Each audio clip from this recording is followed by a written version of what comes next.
So now we're going to do,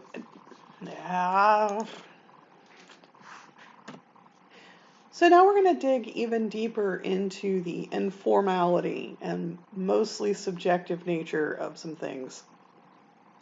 The first ones I'm going to talk about, I have a little bit more respect for than the second ones we're going to discuss. So some sorts of informal assessments, I kind of think about them almost as a portfolio.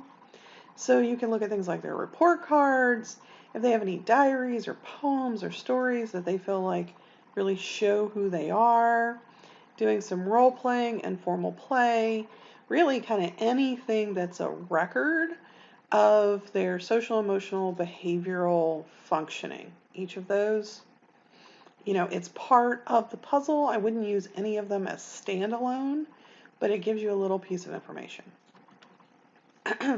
The next one is projective testing. So one of the things to keep in mind with projectives and projective testing is the way I was trained. The way I was trained, first off, I was not trained on projectives. When discussed, Campbell would say they're only good for one thing, and that's lining the trash can. So he had a very strong opinion on them. But when I went out to the schools, they were using them. So we're going to kind of go over them because I feel like it's important, even though I trust them not much at all, and you're going to hear my clear bias against them as we go through, they do have some use. And so I want to make sure that you are aware of what that use is. So I like this first little slide. It's kind of funny, so I'm going to keep going. And this is what I was trained to do with projectives, just throw it right in the trash can. And the idea behind it is that through the use of ambiguous or vague stimuli, and we're going to talk about what ambiguous and vague stimuli looks like as we go through some of these, because some of these are not very ambiguous, and it's kind of interesting that we're supposed to give this ambiguous thing to a person and have them project. And the idea is that it's very psychodynamic. It's very Jungian, even Freudian. It's old school. It's kind of interesting when you go to look at the thematic apperception test. It tells you that you should have your stenographer stand close by, or you can have your gramophone available if needed. So when I say this is old school, it's old school.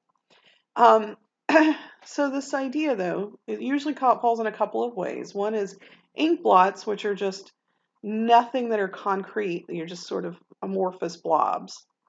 Then there's ambiguous pictures. So those are considered apperception tests, which is you look at a situation and you are supposed to project your own thoughts and schema onto those. Sentence stems. So this is where you start off with, and we'll talk about each of these, a little bit of something and then go on from there. There's also drawings. Draw a man, draw a woman, draw a tree, a house, whatever. There's a ton of these different drawings and how they're interpreted. One of the things I think is kind of funny, and being from Alabama, I feel like I can say this. For the longest time, projectives were illegal to use in the state of Alabama because the thought was that the devil spoke to you through them. I don't know why it was always the devil. I mean, if it's going to be an entity outside of here and now, why can't, anyway, doesn't matter. So just so you know, it is now legal to give a projective test, I believe, in all 50 states. And in fact, it's super popular. If you look, this research is about 20 years old now, but it's it's in desperate need of updating. But if you look at, these are the top tests that are used by practitioners out in the field. And out of this, 3 in the top 10. So 30% are some form of projective test, and 6 out of the top 16. And so these are the ones that we're going to talk about. Most of these are the ones we're going to talk about as we go through this particular part of the discussion. It's got a lot of problems with validity and reliability. Is it really measuring anything? The state of Alabama might have told you it was measuring Satan and how much you guys are buds. Other people might say it measures anxiety or depression. It's going to be your call as you go through to figure out what you think. Also, how you interpret it and how another person interprets it may be completely different. The norms, like I said, when I told you about the thematic apperception test and I told you about the gramophone and all that, 3 seconds ago, there is only one manual, and it's the same manual. Like the norms are that old. And they say that they're neutral, but they're not really unambiguous as we go through. The benefits are that you build rapport. Folks like these. These are fun. They're fun to take, they're fun to do. It does give you some sort of insight into the person and some extra qualitative data. I almost use them, and I do use them sometimes, if I'm struggling with getting a hold of a person and what's going on with them. I almost use them as an interview. The best that I can say is out of all of this, it really is themes that you're looking for. That being said, I'm going to go into some detail about how these are supposed to be administered. I would highly recommend that, with the exception maybe of the Rorschach, and only if you've received a lot more training than I'm going to do in this class, do not score any of these. They have scoring mechanisms, but they're horrible in terms of reliability and validity. The data, like I said, in the norms, the data should only be used qualitatively as descriptive to give you that thick description so that the person involved can see it. Okay. So here's the factors to consider. Again, it's all back to that whole Freudian thing. The id, the superego, the ego, all these things. But, if you're not Freudian, that's fine. But you're going to find some folks that are dedicated to this, and then other folks who are like, it's, again, trash can fodder. So we're going to just kind of go through. The first one we're going to talk about are some of the ink blot tests. So an ink blot test is just this. Looks like an ink blot on a page. Some of them are in color. It was originally discovered or published in 1921, and it was done by Rorschach, although Simon Binet and Stanford Binet had been doing it since earlier than that. And so one of the things you will find is a lot of these things double as IQ and social, emotional, and personality assessments, because they were just trying to find ways to measure these constructs. And so we'll talk about that more as we get into drawings of people. It's interesting, too, that Rorschach, of somebody who of that much fame, died at 36. So the stimulus cards look like this. There are 10 cards. And they give you the different colors, and you'll notice that none of them are specifically any given thing.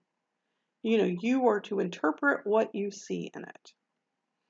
You give them the card, has really simple instructions. What might this be? You write down exactly how long it took for them to talk and all the things that they said. You administer it twice.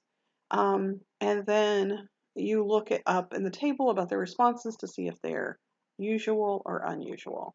There is an Exner scoring system, so you can see here all these different things that people get scores for.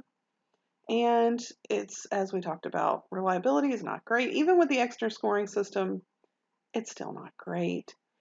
For anything that you're wanting to have that you pay for publication, you really want 0.8 or higher. And 0.7, is acceptable sometimes, but anything below 0.7, not great. One of the big problems is that it over-pathologizes people. And, that's a big issue.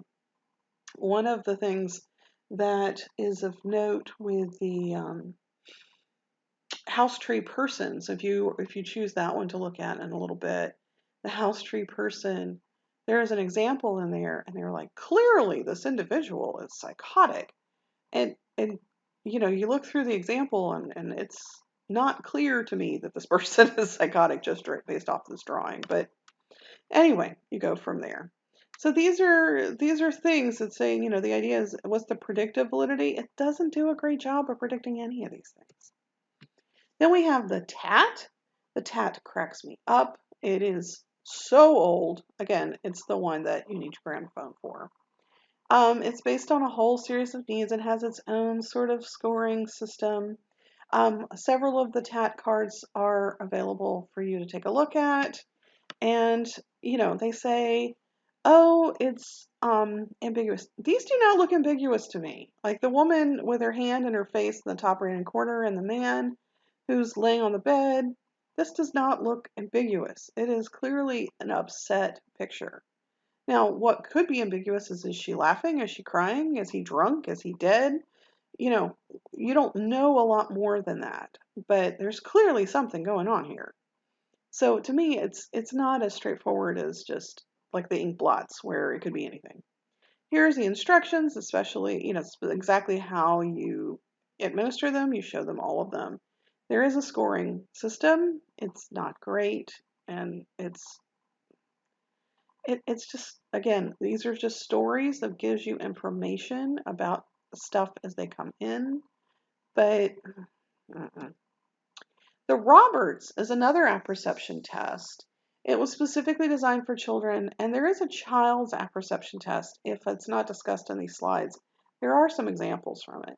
The TAT had very adult themes in it, and in fact, there's really only one slide within the TAT that was a child's slide. But the Roberts was specifically designed, and the Roberts 2, people do refer to it as the Roberts, nobody calls it the RATC 2,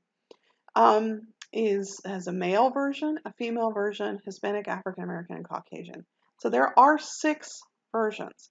The idea being that you're trying to project your thoughts and feelings onto the pictures that you're seeing. And so for a male Hispanic version, there's going to be more cards that have male images in them, and the cards are going to be largely characters who could be identified as Hispanic. So there you go. So there are 6 versions. There's all kinds of normative data. You're going to get a chance to, if you take a chance to look at the Roberts, you'll get a chance to see what all the cards look like and how it's scored. And the Roberts tends to be the one I tend to use if I'm going to work with asking questions. I don't score it because, again, scores, whatever. But I do use it for interviews.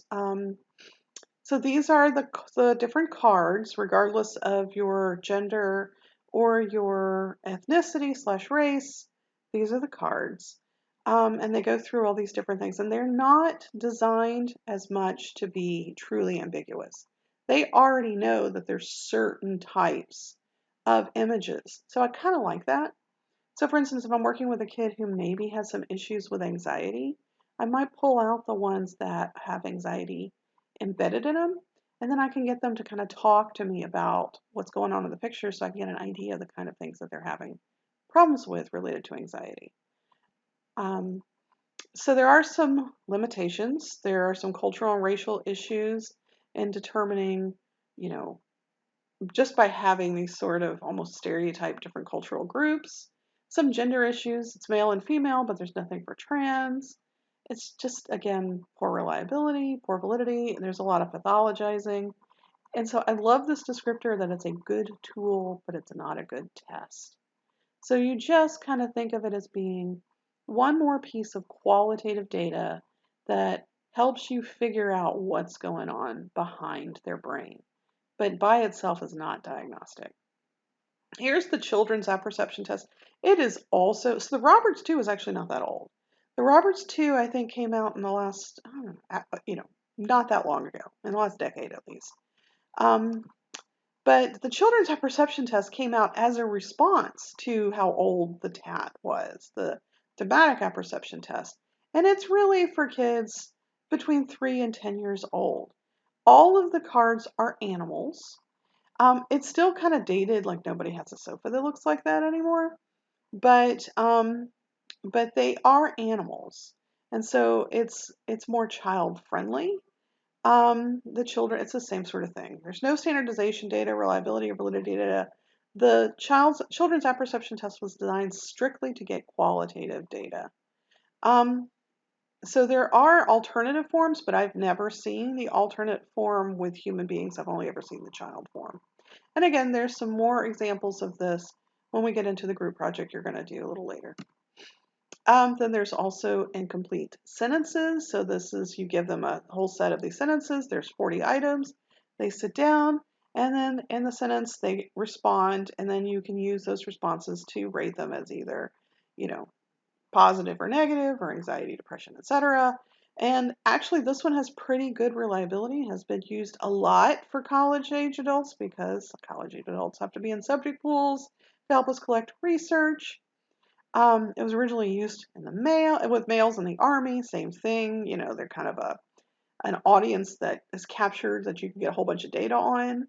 Um, you know, there's not as much data on using this with children, but I know that some folks use it with adolescents. Shifting gears, we're going to talk about projective drawings as opposed to a perception test or just projective tests in general. So the house tree person is an actual test. Um, there is a version that you're going to be looking at that is available to you to look at where on one page they draw a house, on another page they draw a tree, and on the third page they draw a person. Okay. Whereas the original house tree person is draw a house, a tree, and a person. So when you're analyzing it, you're not just analyzing the house or the tree or the person, you're analyzing like, does the person stand beneath the tree and are they sheltered from it? Are they closer to the house? And like it's all one collective. So it really just depends on which version that you're giving. Are you giving one that they do a house, tree, and a person together? Or are you giving the house, or the version that has the house, and separately on a different piece of paper the tree, and separately on a different piece of paper the person? And then, so that's the version you'll get a chance to look at and analyze and figure out what you think about it. So in this, he said, what does this tell us if you're looking at this? So this right here, if I'm trying to analyze this drawing, is that to me there's real problems here. You know, this is an individual who has stress in the home, feels really ungrounded, and you can tell that because they're away from the house. In fact, they're up a hill from the house. They've chosen to seek shelter away from the house under a tree that is falling towards them. Also, the tree and the person have all these really defined lines, and the house is vague. And so that indicates that there might be problems with people in the house, relationships. Um, what is this, you know, and then you have all those hashtag drawings that person is seeking a foundation because you see that they are sitting on a very solid surface, a thick, solid hill. They want to feel protected. This picture is all about anxiety. This picture is all about feeling isolated from those who should be caring for you. That's if you're the sort of person to analyze drawing.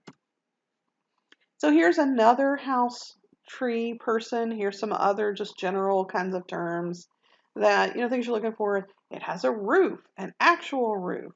If you end up having, you know, a well-drawn roof, that's great. But if the roof is poorly drawn, then they have bats in their belfry and they're not doing well. Not lying. That's an actual description in one of the catalogs or one of the manuals. Is that, you know, if they have a poorly drawn roof, they have bats in their belfry. I don't get it. Whatever. So sometimes you get fantasy, sometimes you get, you know, over stylized, these sort of things. And so this thing with just the roof alone, you know, we can spend an hour on. And in fact, if you could look at there's giant manuals just on interpreting each and every tiny part of, does the tree have an apple on it? Is the apple on the ground? Does the other person have hands or eyes or whatever? So you are going to get a chance to get a tour of some of these descriptors. I'm not able to provide all of them to you in this because of, amongst other things, copyright issues, but I am able to share some descriptors. So again, there's more roof stuff, and then not just all the what's in the drawing, what's not in the drawing, but also, are the lines heavy? You know, are some sections lighter and some sections heavier? Did they have a lot of shading? You know, all those things have part of the part of the evaluation. And then what's the relationship between all of these different things? And there is no ground here past the beginning of the house. It has that little sidewalk coming out. And so that would indicate that this person feels, you know, not like they're a part of the world. And so this is a highly diagnostic one because of that, etc. Insecurity, not being grounded, etc., etc. Um, and then so you have this again with a house tree person, and that the tree and the person are the core of your personality is the thought because they're alive just like you are. 1935. And then the tree talks about life and growth. And if the branches are neglected and they didn't draw them, what does that mean about this individual? And so just stuff to think about. And then trunk, if it's a thick trunk, the person feels like they have power.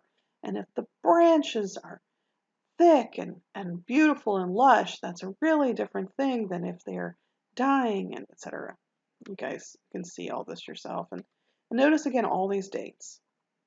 And then pregnant women will draw fruit trees.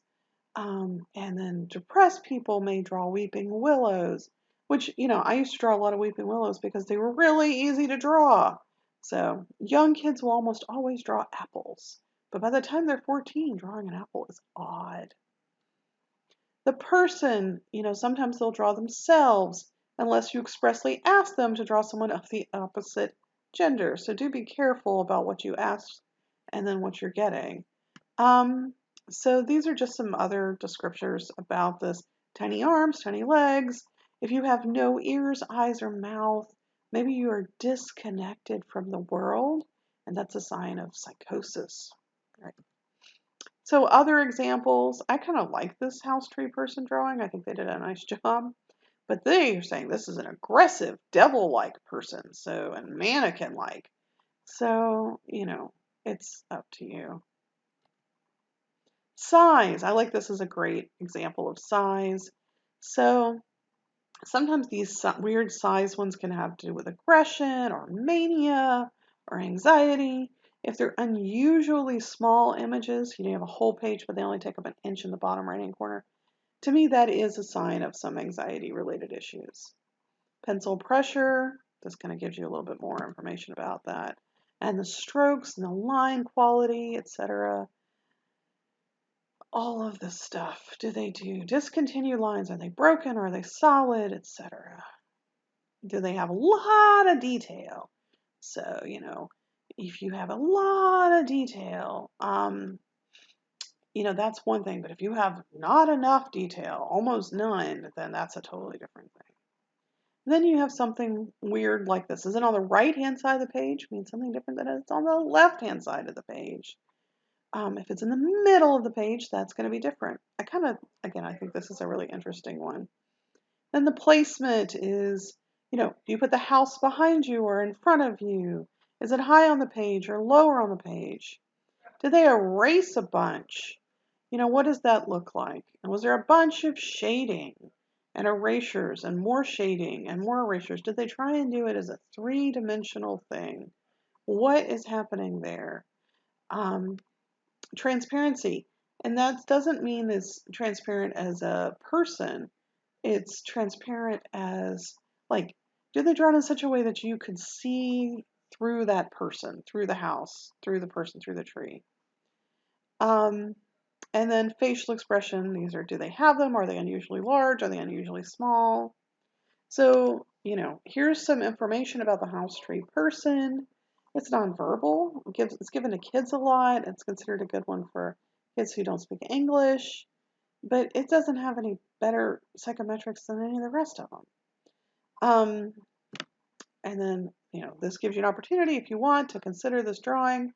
I don't want you to spend a lot of time on this, and in fact, it's not even included on your worksheet. So if you don't want to do anything other than just kind of think about it for your own benefit, that's something.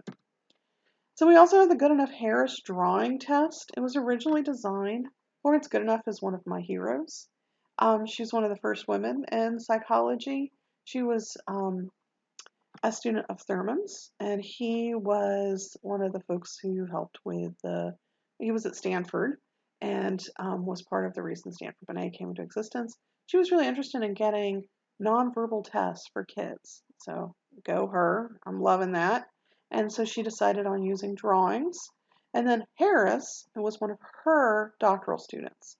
you will get a chance to look more at this manual and some of the ideas of the difference between drawing a man, and then they have norms for men drawing women and women drawing men and women drawing women and men drawing men and all this kind of stuff. And again, the norms are a million years old and all of it is super, super subjective. So, what do you do if you have an image like this?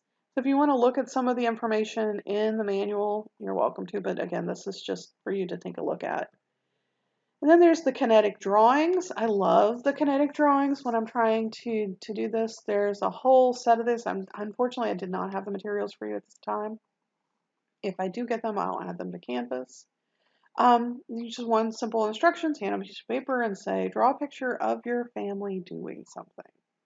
Or draw a picture of your class doing something. And this will really tell me a lot about, like, is mom part of it? Is dad away? Is mom in the house, but the dad is outside, or the two kids everybody's sitting at the dining room table? Like, what are people doing as a family? But I really like it as a school drawing. A lot of times if kids are having academic problems, you can see it. Also, things like behavioral problems, you can see it because where is Tommy? Tommy is right in the front of the room.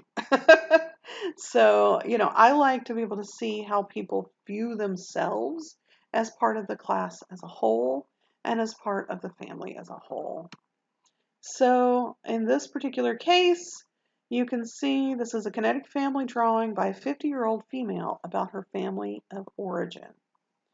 In this, the parents want to protect him and blame others for his behavior because the client's brother was committed to an institution. So you can see that the client, being female, is on the left-hand side, completely far away, and the mom and dad are kind of right on top of this little kid. She feels left out. Even though the brother is an adult, they still draw it as a child. You have some of this other stuff about colors. I don't know about all that. But I think it's really interesting. This tells you a lot about how this person feels they are related to the rest of the family. So then here's a kinetic school drawing, and you can get an idea here about how people are interacting, what kind of classroom you're having, etc. One of the things you'll notice is that there's little notes. A lot of times I will take notes on my drawings. So the child will hand me the drawing, and then ideally I would have a different color pen, green or purple or something. And then next to them I'll say, who is this in the drawing? How do they feel? And what happens next? And I'll do that for almost all of them. Apperception tests, who are the people in the drawings? How does each of the people feel? Or animals or whatever it is. And then what happens next? And those patterns, using those three pieces of information, really give me a clearer picture of some of the interactions this person is used to dealing with. So we're going to go into here. You do have a group assignment. I'm wanting you to, and you'll see this on your worksheet for the day, a half page. I want you to choose one of the apperception tests that I've made part of samples available for you, and one of the drawing tests that has samples available for you. I want you to kind of talk a little bit, again, this is half page maybe, it doesn't even have to be full sentences. Standardization, what are some issues that you see with how it's standardized? Does one person get the exact same experience? Should they get the same experience? What are you thinking about? Do you think it has good standardization, poor standardization? The populations, who would you give this with? Children, adults, different race or ethnic groups? What is it that you're thinking? Say something positive that you would like. Something could be like how I would use this test, or I like about this test, or I don't like, and then something negative. The negatives are going to clearly be, and you guys can talk about those at length if you want to, things about psychometrics, reliability, and validity.